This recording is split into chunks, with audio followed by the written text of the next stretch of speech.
Hi everyone, Matt and Naomi back from Active Therapy South. So today we're going to talk about shoulder pain. Although what we're about to show you is not as effective as hands-on treatment, it's a really good tool to have, okay, especially for this one-sided shoulder pain, which is really quite common at the moment, okay? So Matt is going to show you this tool to get you started. Hi everyone, Matt here. As Naomi said, it's one of the most common things we get in our clinics. Nothing's going to replace the hands-on treatment, as she said, but this is a great tool. So first of all, you're going to need a tennis ball. But before I show you the technique, I need to advise you to go back to our YouTube channel and check out our neck and shoulder release. It's all to do with ergonomics, but it's a fantastic warm-up exercise for relieving the shoulder pain. Now, trigger points sit within the belly of the muscle. Common things that happen when you get shoulder pain is the muscle contracts and you get something called muscular adhesions, or commonly known as knots, and within the belly of that knot you do get a sharp pain, sharp discomfort. If you're suffering with shoulder pain currently, just have a little feel around at the top here, which is the left scap, so kind of just above the shoulder blade, and if you feel around that point, that's a really common place to feel sharpness. Also under the armpit here, towards the back of the shoulder, and in the mid-scapula, so along the inside of your shoulder blade. They're the common areas that you'll feel these sharp points. Now, muscular tension alone will restrict you, but the sharpness, in effect, contracts the muscle around that sharpness. So if you've done the video that I've just described, you will relieve some of the tension. This is going to help you relieve some of the sharpness to get more flexibility out of the muscle. So this is the technique to use. So you'll need a tennis ball. You find the sharpest point, so get to the trapezius muscle, which is here, move back towards the scapula and find the sharpest point, okay? Now, think of a trigger point as an ice cube. If you were to compress an ice cube with your fingers and held it long enough, it would eventually disappear, yeah? So, this is what you're aiming to do with a tennis ball. So, you find the point, okay?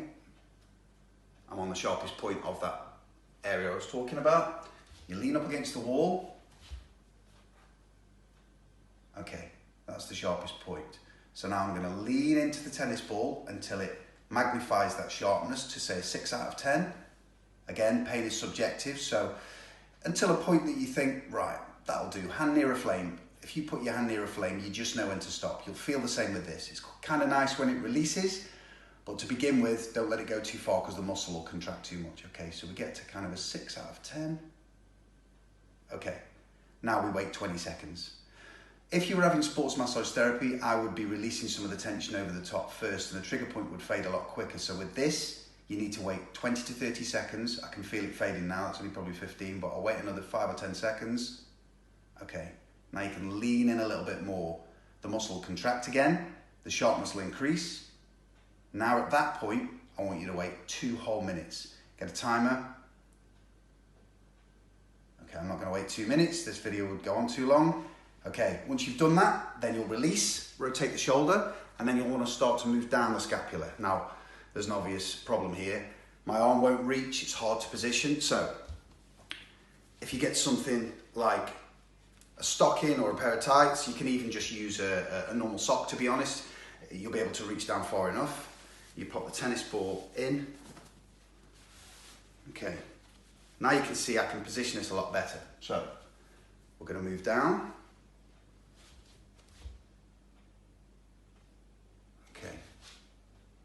Yeah, next spot, press in. Okay, that's creating some sharpness for me now, about 6 out of 10. Wait 20 seconds, push further, back to 6 out of 10. Wait 2 whole minutes, move down. Every single point, you can work on any trigger points. I'm not going to go into detail of the specific muscles. If you've got a frozen shoulder, if you've got an alignment issue, it will create some trigger points somewhere. It's not going to be up to me to be able to ascertain exactly where these sharp points are, but this tool will work on every sharp point. So don't worry too much about a diagnosis, don't worry too much about exactly what problem you've got. The fact is, if it's caused by alignment, we might never be able to get to that in a lockdown situation. Therefore, you need to release as many trigger points as possible. Some of the common areas down here, muscular pain in the teres minor is an example, but again, it could be the lat, so just ascertain where the sharpness is and use this tool, okay? So you can turn, lean into the wall, and so on, okay? When you've got shoulder pain, when you've got shoulder tension, you can also get a problem or an issue or tension within the pec minor, which rotates the shoulder forward, okay? So once you've released the back of the shoulder, which is usually 75% of the problem, to allow it to sit in the position it's meant to go into, you need to release the pec. So again, you can use this for that method, okay? Use the doorway, find your clavicle, so your collarbone, drop down 2 inches, that is the pec minor, okay? Position the tennis ball. Okay, this is for the trigger point side of things. Okay, press in, sharpness.